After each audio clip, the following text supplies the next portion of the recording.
बिस्मिल्लाहिर्रहमानिर्रहीम अस्सलाम वालेकुम रीडर्स, कैसे हैं आप सब। उम्मीद करती हूँ सब खैरियत से होंगे। तो बहुत दिनों के बाद आज मैं एपिसोड अपलोड कर रही हूँ।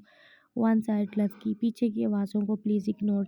अब तो आप सबको मालूम हो ही गया होगा कि अब्रिश को इब्तिहाज ही लेकर गया है। हो सकता है अब तक उन्होंने निकाह भी कर लिया हो। मुस्तजाब तमस्कना अंदाज में बोला, अरसलान उसे कहो यहाँ से चला जाए। फैक्ट्री में किसी भी तरह का तमाशा लगाने की ज़रूरत नहीं है। उसके अब्बू सख्त लहजे में बोले, अब्बू आप घर जाएं, इसकी बातों पर ध्यान ना दें, मैं भी किसी ज़रूरी काम से बाहर जा रहा हूँ। अरसलान मुस्तजाब को इग्नोर करके वहाँ से निकल गया।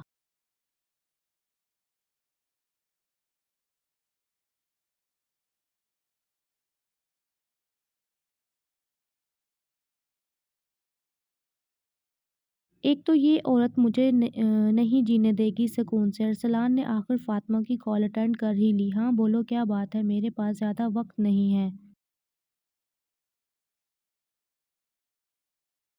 अरसलान सख्त लहजे में बोला, मैं तुम्हें कोई 100 कॉल्स कर चुकी हूँ, तुम कॉल क्यों अटेंड नहीं करते मेरी।